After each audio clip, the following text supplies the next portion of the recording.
በስመ አብ ወወልድ ወመንፈስ ቅዱስ ተሐዱ አምላክ ዘላለም ሥላሴ ክርስቶስ ተንሥአ እሙታን በዐቢይ ኃይል ወሥልጣን አሰሮ ለሰይጣን አግዓዞ ለአዳም ሰላም ሚእዜሰ ኮነ ፍስሐ ወሰላም።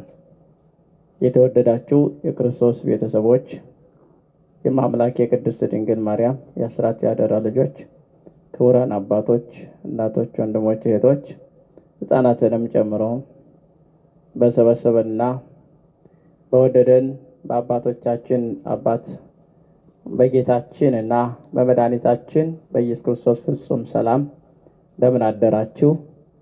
እንደምን አረፈዳችሁ? እንደምን ዋላችሁ? አሜን። አምላካችን እግዚአብሔር ይመስገን። ትናንትና የተነጋገርንበት ርዕስ ልዩነት በሚስጥረ ሥላሴ በሚል አንድ ክፍል አይተን ነበር። እንቀጥላለን። የሥላሴን አንድነትን ይህን ደግሞ እንመለከታለን ማለት ነው። ሥላሴ ወረዱ ወረዱ ወደ አብርሃም ቤት፣ ሥላሴ ወረዱ ወረዱ ወደ አብርሃም ቤት፣ ሆነው በአንድነት ሆነው በአንድነት ሆነው በአንድነት ሆነው በአንድነት ወረዱ ወደ አብርሃም ቤት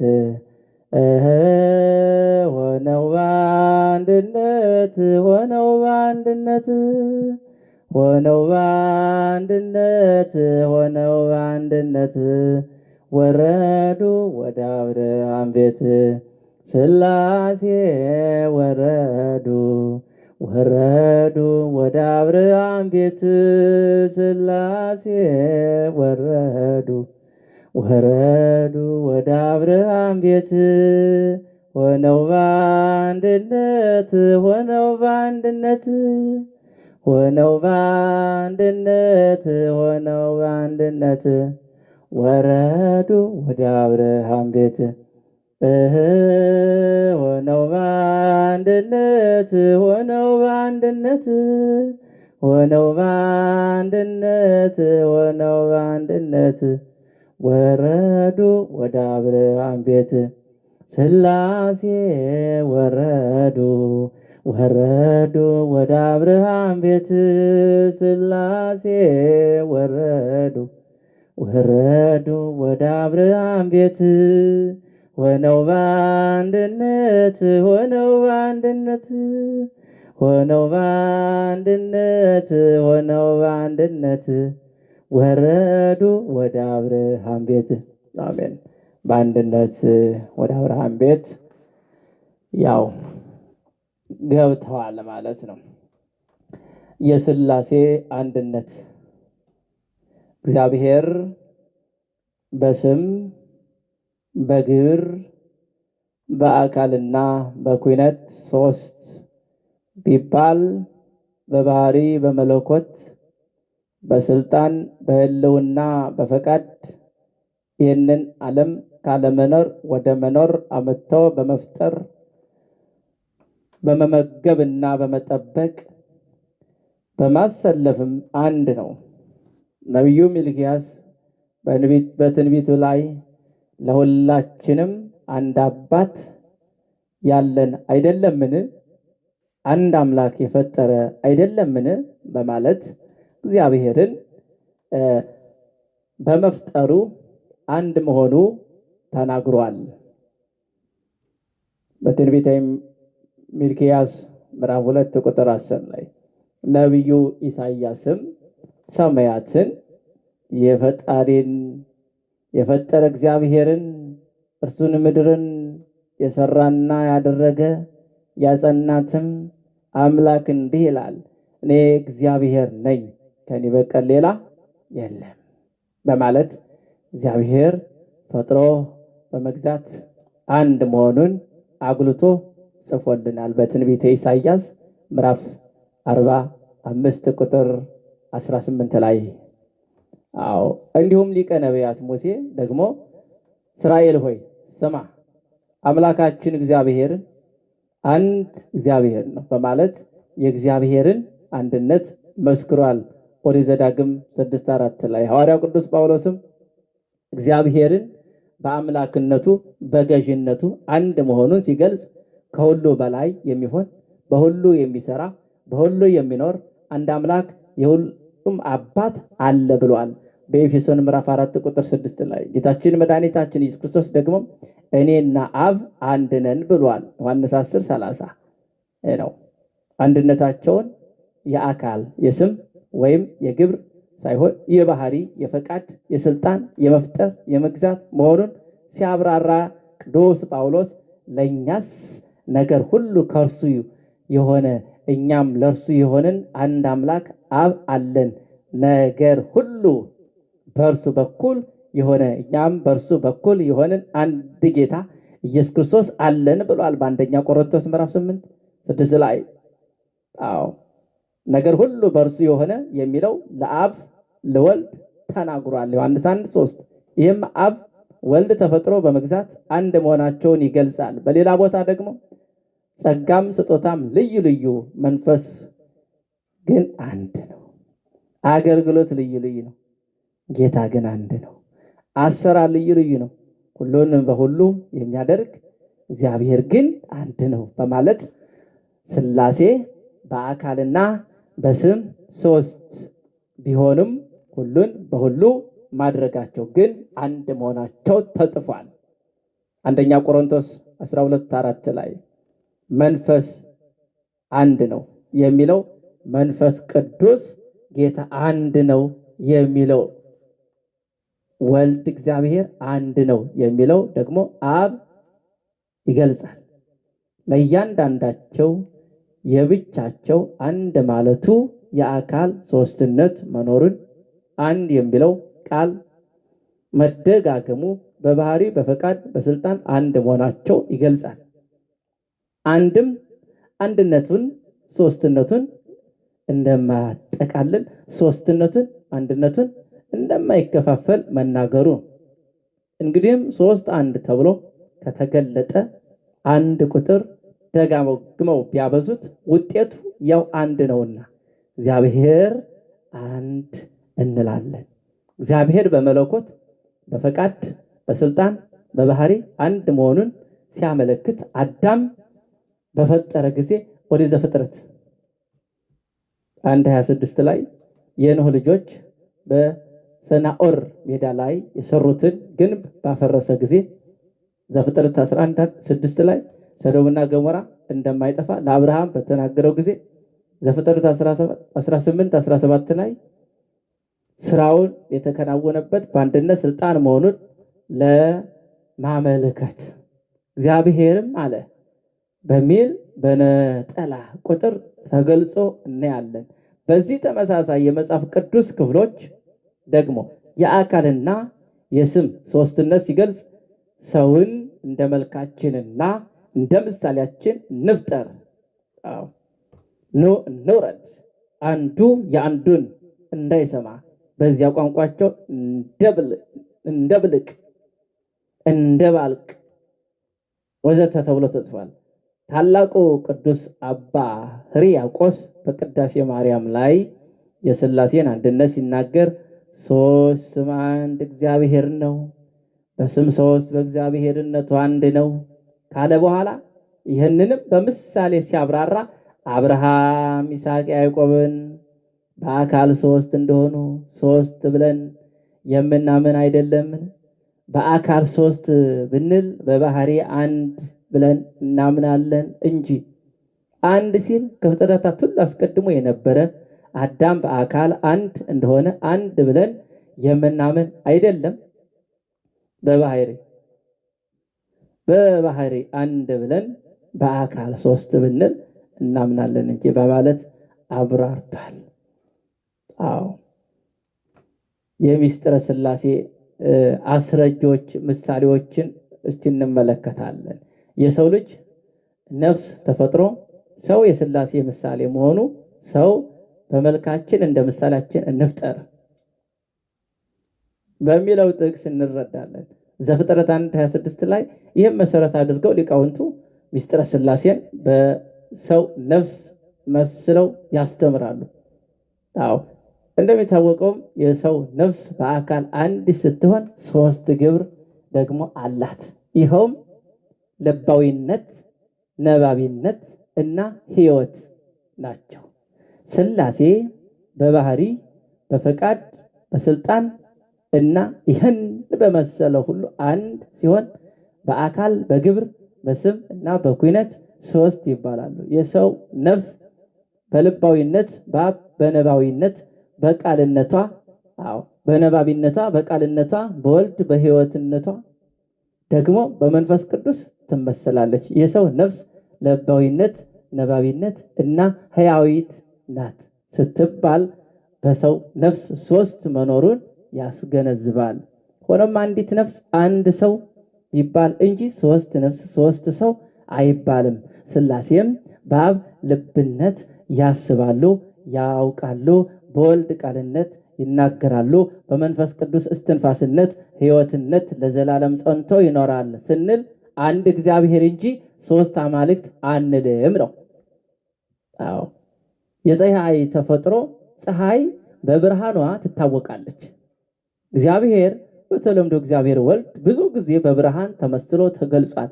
ለምሳሌ ቅዱስ ዮሐንስ ስለ ኢየሱስ ክርስቶስ ሲናገር ለሰው ሁሉ የሚያበራ እውነተኛ ብርሃን ወደ ዓለም ይመጣ ነበር ብሏል በዮሐንስ 1:9 ላይ። ይህም ብርሃን የተባለው ወልድ በክበብ ከአብ የተገኘ መሆኑን በኒቅያ የተሰበሰቡ 318 ሊቃውንት ሲያስረዱ ከብርሃን የተገኘ ብርሃን ከእውነተኛ አምላክ የተገኘ እውነተኛ አምላክ ብለዋል። ሐዋርያው ቅዱስ ጳውሎስም ደግሞ እርሱ የከበሩ መንጸባርቅ የባህሪ ምሳሌ ሆኖ ሁሉን በስልጣኑ ቃል የደግፍ ኃጢአታችን በራሱ ካነጻ በኋላ በሰማይ በግርማው ቀኝ ተቀመጠ ሲል ጽፏል። ዕብራውያን ምዕራፍ 1:3 ላይ ነቢዩ ዕንባቆም ደግሞም ብርሃንና የብርሃኑ ጸዳል አንድ መሆናቸውን ሲናገር ጸዳሉ እንደ ብርሃኑ ነው ብሏል። ዕንባቆም 3:4 አዎ ሊቃውንት አባቶቻችን እነዚህንም መሰል የመጽሐፍ ቅዱስ ሐሳቦችን መሰረት በማድረግ የፀሐይ ተፈጥሮ ለምስጢረ ሥላሴ አስረጂ ምሳሌ አድርገው ይጠቀማሉ። እንደሚታወቁም ሶስት በሶስት ነገሮች ትታወቃለች። ይኸውም ክበብ፣ ብርሃንና ሙቀት ናቸው። ሆኖም አንድ ፀሐይ እንጂ ሶስት ፀሐይ አትባልም፣ ፀሐዮች አትባልም። ሥላሴም ምንም እንኳን በስም በአካል በግብር እና በኩነት ሶስት ቢባል አንድ እግዚአብሔር እንጂ ሶስት አማልክት አይባልም ማለት ነው። ፀሐይ በክበቧ በአብ በብርሃኗ በወልድ በሙቀቷ በመንፈስ ቅዱስ ትመሰላለች። ለፀሐይ ብርሃና ሙቀት መገኛ ክበብ ነች። ይሁን እንጂ በክበቧ በብርሃኗና በሙቀቷ መካከል መቀዳደም መከፋፈል የለባቸውም። አንድ ነው ማለት ነው። ለወልድና ለመንፈስ ቅዱስ መገኛው አብ ሲሆን ለመገኛው ቅድም ተከተሉን መከፈል የላቸውም። ምሳሌ ግን መሳሬ ዘሐጽጽ ምክንያቱም ፀሐይ ለመገኘቷ ጥንት ያለው ሲሆን ለሥላሴ ዘመን አይቆጠርላቸውምና። የእሳት ተፈጥሮ እግዚአብሔር በእሳት ይመሰላል። አምላክህ እግዚአብሔር የሚባላ እሳት ቀናተኛ አምላክ ነው እንዲል ዘዳግም 4:24 ላይ። ሊቃውንትም ይህንን መነሻ አድርገው ለትምህርተ ሥላሴ አስረጅ ምሳሌነት የእሳትን ተፈጥሮ ይጠቀማሉ። የእሳት አካሉ አንድ ሲሆን ሶስት ነገሮች አሉትና ይኸውም ነበልባል፣ ብርሃንና ሙቀት ናቸው። እሳት በነበልባሉ በአብ በብርሃኑ በወልድ በሙቀቱ በዋዩ በመንፈስ ቅዱስ ይመሰላል። እሳት እነዚህ ሶስት ኩነት ቢኖሩትም አንድ እሳት እንጂ ሶስት አይባልም። ሥላሴም በአካል በግብር በስምና በኩነት ሶስት ቢባል አንድ እግዚአብሔር እንጂ ሶስት አማልክት አይባልም። አዎ በምስጢረ ሥላሴ ለሚያነሱ ጥያቄዎች እንግዲህ ሊቃውንቶቹ ሰጥተውበታል። በደንብ የገባቸው የተረዱት የሥላሴ አካል ስም ማዕረጋቸውን የሚያመለክት ለሚሉት ሥላሴ ሶስት ስሞች አሉት። ይኸውም የግብር ስም ወላዴ፣ ተወላዴ፣ ሰራጼ፣ የኩነት ስም ልብ፣ ቃል፣ እስትንፋስ ሲሆን የአካል ስም ደግሞ አብ፣ ወልድ፣ መንፈስ ቅዱስ ይባላል። ቅዱሳን መጻሕፍት የሥላሴን የአካልን ስም ሲጠሩ አብ፣ ወልድ፣ መንፈስ ቅዱስ የሚለው ቅድመ ተከተል ይዞ ነው። መናፍቃን ይሄንን ጠቅስ አብ ከወልድ ይበልጣል፣ ወልድ ከአብ ያንሳል፣ የመንፈስ ቅዱስም ደረጃ ሶስተኝነትን ነው ሲሉ ይዳመጣሉ። እንግዲህ አለመታደል መጽሐፍት አብ፣ ወልድ፣ መንፈስ ቅዱስ የሚለው ቅደም ተከተል ይዘው መናገራቸው ፍጥረታት ዓለምን ድህነተ ዓለም በአብ የተወጠነ በወልድ የተከናወነ በመንፈስ ቅዱስ የተፈጸመ መሆኑን ለመናገር እንጂ ስማቸው ማዕረጋቸውን ስለሚያመለክት አይደለም። አዎ ስህተታቸው ትምህርትን መስጠት በሰጡበት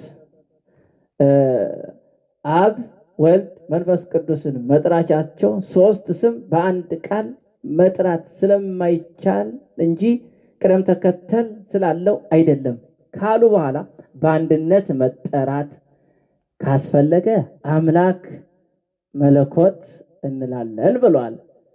ስለዚህ የሥላሴን የሶስትነትን ስም አብ፣ ወልድ፣ መንፈስ ቅዱስ ሲሆን የአንድነት ስም ደግሞ እግዚአብሔር አምላክ ጌታ እንደሚባል ገልጿል።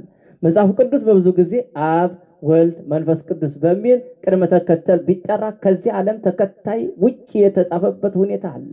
ለምሳሌ የጌታ የኢየሱስ ክርስቶስ ጸጋ፣ የእግዚአብሔር ፍቅር፣ የመንፈስ ቅዱስ ኅብረት ከሁላችሁ ጋር ይሁን ይላል በሁለተኛ ቆሮንቶስ ምዕራፍ 13 ላይ በሚለው የሥላሴ ስም የተጻፈው ወልድን በማስቀደም አብን በማስከተል መንፈስ ቅዱስን በመጨረሻ ነው። ቅዱስ ጳውሎስ በሌላ ቦታ ደግሞ የጸጋውም ስጦታ ልዩ ልዩ ነው፣ መንፈስ ግን አንድ ነው። አገልግሎት ልዩ ልዩ ነው፣ ጌታ ግን አንድ ነው። አሰራር ልዩ ልዩ ነው፣ ሁሉን በሁሉ የሚያደርግ እግዚአብሔር ግን አንድ ነው ሲል ጽፏል በአንደኛ ቆሮንቶስ ምዕራፍ 12:4-6 ላይ። አዎ ደግሞም አጻጻፍ መንፈስ ቅዱስ ወልድ አብ፣ አዎ መንፈስ ቅዱስ ወልድ አብ በሚል ነው።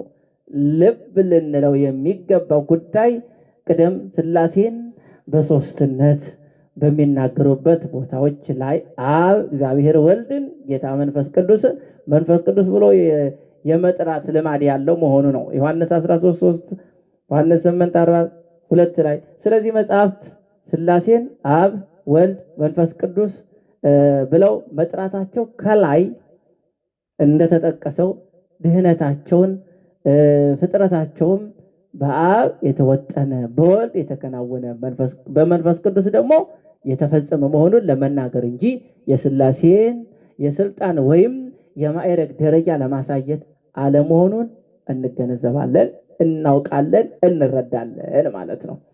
በአብና በወልድ መቀዳደም አለ ለሚሉ በሥላሴ የግብር ሶስትነት ላይ እንደተመለከተ ነው። የአብ ግብር መውለድና ማስረጽ ሲሆን የወልድ ግብር መወለድ ነው። የመንፈስ ቅዱስ ግብር ደግሞ መስረጽ ነው። በሌላ አነጋገር አብ ወልድ ይወልዳል፣ መንፈስ ቅዱስም ያሰርጻል። እንዲሁም ወልድ ከአብ ይወለዳል፣ መንፈስ ቅዱስ ከአብ ይሰርጻል ብለናል። አንዳንዶቹ ይህንን መነሻ አድርገው አብ ወላዴና አስራጼ እንደሆነ ከተወላዴ ወልድን ከሰራጼ መንፈስ ቅዱስን ይቀድማቸዋል ሲሉ ይሰማሉ። ወልድ ከአብ ተወለደ ስንል አብን በመልክ ይመስለዋል፣ በባህሪ ይተካከላል ማለታቸው ነው። ይህም በሌሎቹ ፍጥረታት እንደሚታወቀው ሳይሆን ወልድ ከአብ የተወለደ ያለመካፈል፣ ያለመከፈል፣ ያለመለየትና ያለመቀዳደም ነው።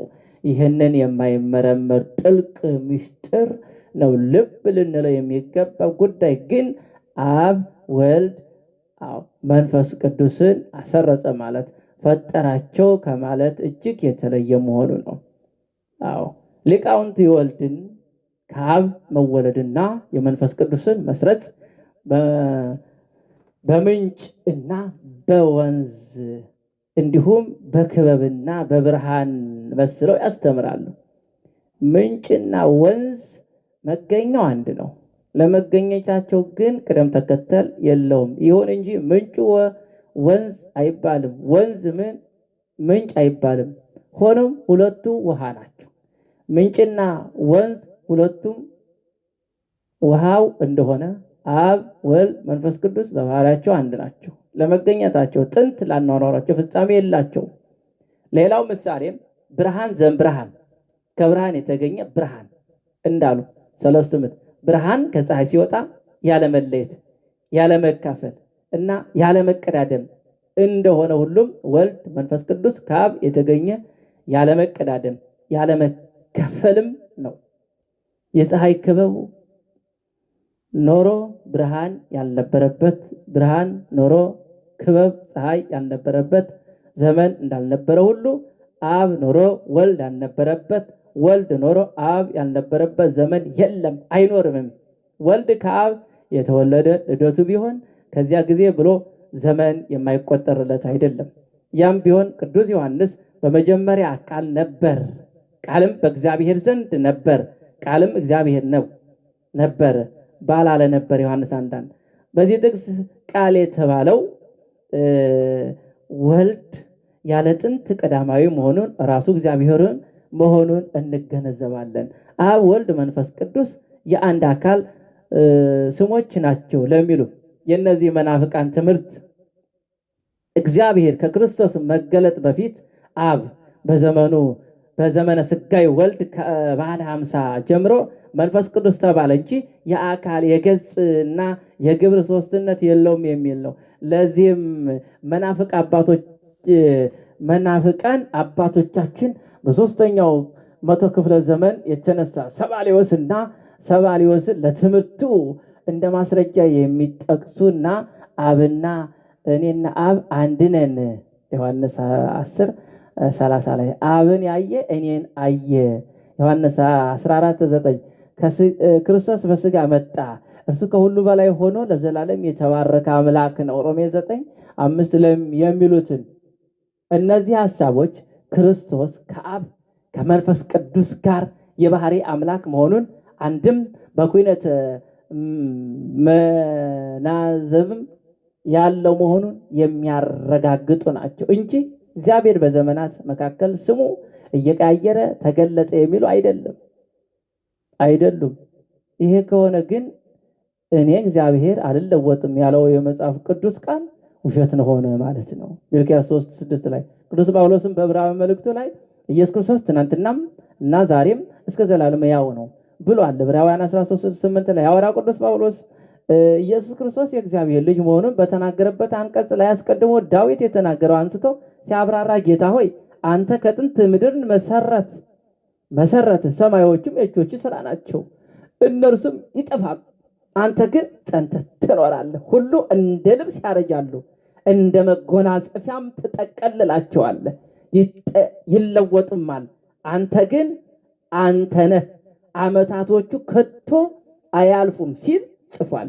ዕብራውያን 10:13 ያለ ሁሉ ያረጃሉ ይለወጣሉ፣ አንተ ግን አንተ ነህ የሚለው ስለ ወልድ የተናገረው እንደመሆኑ መጠን ወልድ ስጋ አዳም ሲለብስ ያስገነዝበናል እንዳልተለወጠ።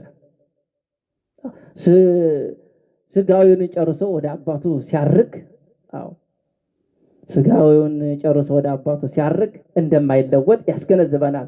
ማለት ከዘመነ ስጋዊ በፊት አብ ተብሎ እንዳልተጠራ ካረገ በኋላ መንፈስ ቅዱስ ተብሎ እንደማይጠራ ይገልጻል። እኔ እግዚአብሔር አልለወጥም የሚለው ይህንን የሚያጠናክር ነው። ሚልክያስ 3:6 ላይ ስለዚህ አብ፣ ወልድ፣ መንፈስ ቅዱስ የሶስት አካል ሶስት ስም እንጂ መናፍቃን እንደሚሉት የአንድ አካል ሶስት ስሞች አይደሉም። አዎ ሌላው ማስረጃ ቅዱስ ጳውሎስ በአንደኛ ቆሮንቶስ 8:6 ላይ ለእኛስ ነገር ሁሉ ከእርሱ የሆነ እኛም ለእርሱ የሆንን አንድ አምላክ አብ አለን፣ ሁሉም በእርሱ በኩል የሆነ እኛም በእርሱ በኩል የሆንን አንድ ጌታ ኢየሱስ ክርስቶስ አለን ብሎ የተናገረው ሐሳብ ነው። ይህ ጥቅስ አብ ልዩ አካል ያለው መሆኑ የአካሉ ስም አብ እንጂ ወልድ እንደማይባል ሲያብራራ አንድ አካል አብ ብሏል። ወልድ በራሱ አካል መሆኑ ሲያብራራ አንድ ጌታ ኢየሱስ ክርስቶስ ብሏል። ነገር ግን በመለኮት በስልጣን ይህን ዓለም በመፍጠር በማሳለፍ አንድ መሆናቸውን ሲያብራራ ሁሉ በእርሱ በኩል የሆነ የሚለው ለአብ ለወልድ ሰጥቶ ተናግሯል። ስለ መንፈስ ቅዱስ የጸጋ ስጦታ ልዩ ልዩ ነው፣ መንፈስ ግን አንድ ነው በማለት መንፈስ ቅዱስ በአካል አንድ መሆኑ የአካል ስም መንፈስ ቅዱስ መሆኑን ይናገራል። በአንደኛ ቆሮንቶስ ምዕራፍ 12:4 ላይ ይህንም ያስገነዘበን አብ፣ ወልድ፣ መንፈስ ቅዱስ በአካል በስም በግብር ሶስት በመለኮት በባህሪ ዓለማትን በመፍጠር በማሳለፍና በመሳሰሉት ግን አንድ መሆኑን ነው የሚገልጽልን ማለት ነው።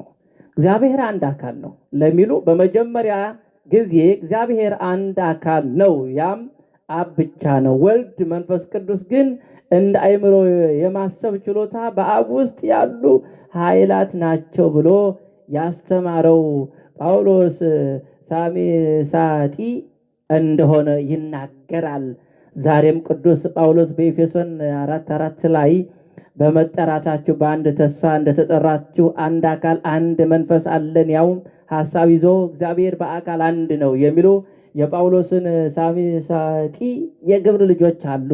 ቅዱስ ጳውሎስ ግን ሐሳቡን የተናገረውን ስለ ሥላሴ አንድነት ሳይሆን ምእመናኑ መካከል ሊኖር ስለሚገባው አንድነት ነው። ይህን ለማረጋገጥ ከፍ ባለ በቁጥሩ 2 እና 3 ላይ በትሕትና ሁሉን በየዋህነት በትዕግስት እርስ በርሳችሁ በፍቅር ታገሱ፣ በሰላም ማሰሪያ የመንፈስ ቅዱስ አንድነትን ለመጠቀም ትጉ ይላል። አዎ ተብሎ የተጻፈውን መዝገብ በቂ ነው። ሐዋርያው ቅዱስ ጳውሎስ በሌላ ቦታ በክርስቶስ ያመኑትን ሁሉ እንደ አንድ ቃል ተናጋሪ እንደ አንድ ልብ መካሪ ሆነው መኖር እንዳለባቸው ሲናገር ነው። አይሁዳዊ ወይም የግሪካዊ ሰው የለም፣ ባሪያ ወይም ጨዋ የለም፣ ወንድ ሴት የለም፣ ሁላችሁም በክርስቶስ አንድ ሰው ናችሁ ብሎ ጽፏል። ገላትያን ምዕራፍ 3:28 ላይ ወንጌላዊ ቅዱስ ሉቃስም የምዕመናን አንድነት ሲናገር በሐዋርያ ሥራ ምዕራፍ 4 ከቁጥር 32 ላይ ያመኑትም አንድ ልብ አንዲት ነፍስ ነበሯቸው ሲል ጽፏል። አዎ ይሄ ነው እኮ በአንድ ልብ በአንድ ነፍስ እንሰብሰብ ከቤተ መቅደስ እናንጋጥጥ ወደ ሰማይ ይቀን አልፎ እስከምናይ ይላል እንጂ። ስለዚህ ቅዱስ ጳውሎስ አንድ አካል ያለው ምዕመናን ነው እንጂ ሥላሴ አይደለም። አንድ አካል የተባሉ ምዕመናን ተጨፍልቀው አንድ አካል ሆነው ሳይሆን በመካከላቸው ያለውን የዓለማትን የመንፈስ አንድነትን ለመናገር ነው። በአብርሃም ቤት ከተገለጡ 2 መላእክት ናቸው ለሚሉ በዘፍጥረት 18 ላይ እንደተጻፈው ለአብርሃም በ3 አረጋውያን አምሳል የተገለጠ እግዚአብሔር ብቻ ሳይሆን አንዱ እግዚአብሔር ሲሆን 2ቱ መላእክት ናቸው የሚሉ አሉ። መንፈስ ቅዱስ ግን ለአብርሃም እግዚአብሔር ተገለጠለት አለ እንጂ እግዚአብሔርና መላእክት ተገለጡ አላለም። ይሄን ሐሳብ አጣመው ለመተርጎም ሲሉ አንዳንዶቹ እንግዶች አብርሃም ተሰናብተው ወደ ሰዶም መሄዳቸው መነሻ በማድረግ በምዕራፍ 19 ላይ ደግሞ 2 መላእክት ወደ ሎጥ ቤት ገበው ያለውን ይጠቅሳሉ። የታሪኩ ጸሐፊ ሊቀ ነቢያት ሙሴ ግን እግዚአብሔር ከአብርሃም ጋር ንግግሩን በጨረሰ ጊዜ አብርሃምም ወደ ስፍራው ተመለሰ በማለት በግልጽ ጽፎልናል። ይህ ነው ማስረጃው እኮ ታዲያ 18 ኦሪት ዘፍጥረት 18:33 ላይ ታሪኩ ተከናውኖ ያለው ነገር ነውና በታሪክነቱ መቀበል እንጂ ማሻሻል ማለትም ከጸሐፊው ውጭ መጨመር አይቻልም። እንደ መናፍቃን ትርጉም ቢሆን ኖሮ ሙሴ ማለት የነበረበት እግዚአብሔርና መላእክቱ ሄዱ ወይም እግዚአብሔር ከመላእክት ጋር ሄደ ነበረ። ሙሴ ግን አለ ለአብርሃም እግዚአብሔር በ3 አረጋውያን አምሳል ተገለጠለት። እግዚአብሔርም ከአብርሃም ጋር ንግግሩን በጨረሰ ጊዜ ሄደ ሲል በግልጽ ጽፏል። ይህም እግዚአብሔር በሶስትነት መገለጡ እንጂ ከሁለት መላእክት ጋር ስለመገለጥ አይናገርም። ይሄ ነው መንፈስ ቅዱስ ዝሮ አካል ነው ለሚሉ ጌታችን መድኃኒታችን ኢየሱስ ክርስቶስ መንፈስ ቅዱስ አካላዊ መሆኑ ሲናገር፣ ዳሩ ግን እኔ ከአብ ዘንድ የምልክላችሁን አጽናኝ እርሱ ከአብ የሚወጣው የእውነት መንፈስ በመጣ ጊዜ እርሱ ስለ እኔ ይመሰክራል ሲል ተናግሯል። ዮሐንስ 15:26 ላይ የአካል ትርጉም ላይ እንዳየነው እሱ ተብሎ የሚነገርለት እኔ ማለት የሚገባው ነገር ካለ ሊባል እንደሚችል አይተናል። ስለዚህ መንፈስ ቅዱስ አካላዊ ባይሆን ኖሮ የእውነት መንፈስ በመጣ ጊዜ እርሱ ስለ እኔ ይመሰክራል ባላለ ነበረ። ማቴዎስ 12:31 ላይ ኃጢአትን፣ ስድብን ሁሉ ለሰዎች ይሰረይላቸዋል፣ ነገር ግን አለ መንፈስ ቅዱስን ለሰደበ ምን ይላል? አይሰረይለትም። አዎ ተብሎ የተጻፈው ይገኛል። በዚህ አካላዊ ያልሆነ ነገር ሊሰድብ አይቻልምና መንፈስ ቅዱስ አካላዊ መሆኑን እንገነዘባለን። መንፈስ ቅዱስ ሐዋርያው ቅዱስ ጳውሎስ ምን ይላል? ለቤዛ ቀን የታተማችሁበትን ቅዱሱን የእግዚአብሔርን መንፈስ አታሳዝኑ ሲል በተናገረው ላይ ኤፌሶን ምዕራፍ 4:30 ላይ አታሳዝኑ የሚለው የአካል ለሌለው ነገር ሊናገር አይችልምና መንፈስ ቅዱስ አካላዊ መሆኑን እንረዳለን። ጌታ በተጠመቀ ጊዜ መንፈስ ቅዱስ በርግብ አምሳል መውረዱን የመንፈስ ቅዱስን አካልነት አስረጅ እንጂ በአጠቃላይ የሚላከው የሚያዝን፣ የሚያጽናና፣ የሚመሰክር ነገር አካላዊ እንጂ ብትን ዝሮ ሊሆን አይቻልም። መንፈስ ቅዱስ አካላዊ መሆኑን እናምናለን። መንፈስ ቅዱስ ከአብ ከወልድ ይሰርጣል ለሚሉ ጌታችን መድኃኒታችን ኢየሱስ ክርስቶስ ስለ መንፈስ ቅዱስ በተናገረበት አንቀጹ ላይ ዳሩ ግን እኔ ከአብ ዘንድ የምልክላችሁን አጽናኝ እርሱ ከአብ የወጣው የእውነት መንፈስ በመጣ ጊዜ እርሱ ስለ እኔ ይመሰክራል በማለት የመንፈስ ቅዱስን ግብር ከአብ መስረጽ መውጣት መሆኑን አስገንዝቦናልና ዮሐንስ 15:26 ላይ መናፍቃን ግን ይህን እውነት ወደ ጎን ትተው መንፈስ ቅዱስ የአብ የወልድ ሕይወታቸው እንደመሆኑ መጠን ከአብ ከወልድ መስረጽ አለበት ይላሉ። ይህ በእውነት ከንቱ ፍልስፍና ነው። ፍልስፍና ኪደት ነው። ክርስትና ግን በክርስቶስ አምላክነት በትምህርትም እውነትን ማመን መታመን እንጂ ፍልስፍና አይለይም። ሳይንሳዊ ምርምርም ቃላቸውን እንደመሆኑ ሳይንሳዊ ምርምር አይደለም። እንደ መናፍቃን ፍልስፍና ከሆነ ግን ወልድ የአብና የመንፈስ ቅዱስ ቃላቸው እንደመሆኑ ከአብና ከመንፈስ ቅዱስ ይሰርጻል ወደሚለው ድምዳሜ ሳይወስድ አይቀርም። በሌላ አነጋገር ደግሞ መንፈስ ቅዱስ ከሁለት አካል ማለት ከአብና ከወልድ ይሰርጻል ከተባለ ሁለት አካል አለው እንደማለት ነው። ቅዱስ መጽሐፍ ግን መንፈስ ቅዱስን አካላዊ መሆኑን መንፈስ መሆኑን አካልን አንድ መሆኑን ሲናገር የጸጋ ስጦታ ልዩ ልዩ ነው፣ መንፈስ ግን አንድ ነው ብሎ በአንደኛ ቆሮንቶስ ምዕራፍ 12:4 ላይ ጽፎታል። ስለ ቃሉ የቃሉ ባለቤት አምላካችን እግዚአብሔር የተመሰገነ ይሁን። አዎ በስላሴ እናምናለን፣ የፈጠረን ስላሴ ነውና። አዎ ስላሴን ልናምን ግድ ነው እና ታዲያ በስላሴ ሳያምኑ ድህነት አለ እንዴ? በአብ በወልድ በመንፈስ ቅዱስ ስም አጥምቋቸው ደቀ መዝሙር ያድርጓቸው ብሎ ቅዱሳንን ሐዋርያቱን ያስተማረው እንዲሄዱ የላካቸው ለዚህ ነው። አዎ ነአምን በአብ ወነአምን በወልድ ነአምን በአብ ወነአምን በወልድ ወነአምን ነአምን በመንፈስ ቅዱስ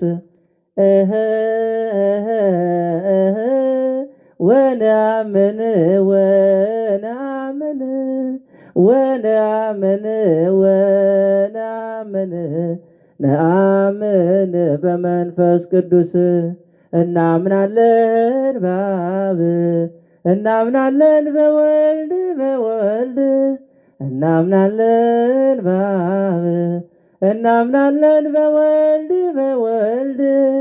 እናምናለን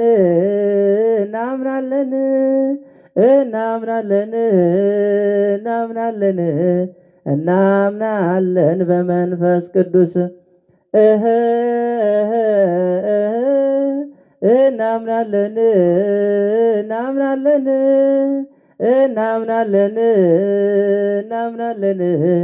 እናምናለን በመንፈስ ቅዱስ ነአምን በአብ ወነአምን በወልድ ነአምን በአብ ወነአምን በወልድ ወነአምን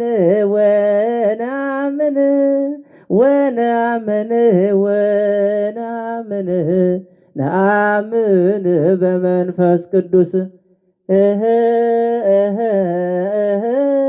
ወነአምን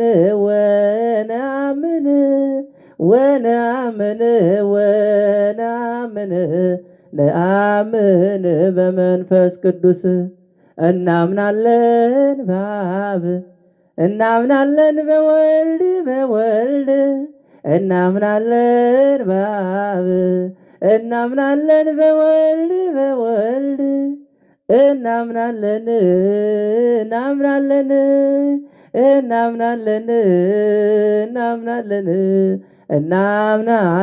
በመንፈስ ቅዱስ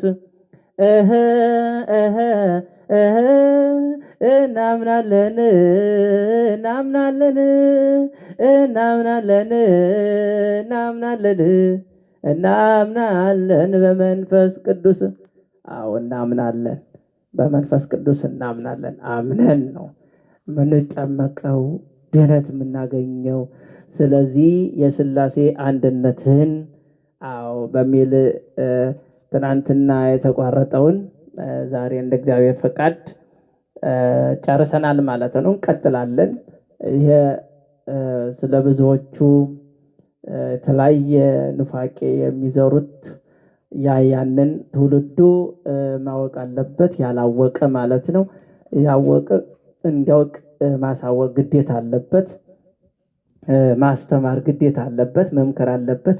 ያወቀ ላላወቀ እንዲያውቅ ማድረግ፣ ከጨለማ ወደ ብርሃን እንዲመጣ ማድረግ፣ ከክፋት ወደ በጎነት፣ ከጥላቻ ወደ ፍቅር እንዲመጣ ማድረግ፣ የፈጠረውን አምላኩን ስላሴን እንዲያውቅ ማድረግ ይሄ ግዴታችን ነው የሁላችንም። ስለዚህ እግዚአብሔር ሁላችንንም ይባርክ። ሀገራችንን ከጥፋት ህዝበ ክርስቲያኑን ከረሃብና ከስደት በጨካኞች እጅ ከመውደቅ እግዚአብሔር ይጠብቀን። የቅዱሳን አምላክ የሞቱትን ነፍሳቸውን በደጋጎቹ በአብርሃም በይስሐቅ በያዕቆብ አጠገብ ያሳርፍ። ያዘኑትን ያዘናናልን፣ የታመሙትን ይፈውስልን። በየአልጋው ላይ በየቤታቸው በየሆስፒታሉ ያሉ የሚሰቃዩ በብዙ አይነት ህመም ብዙ ነው። ፈውሱን ያድላቸው የቅዱሳን አምላክ እግዚአብሔር ሁላችንንም ይባርከን፣ ይቆየን። አሜን።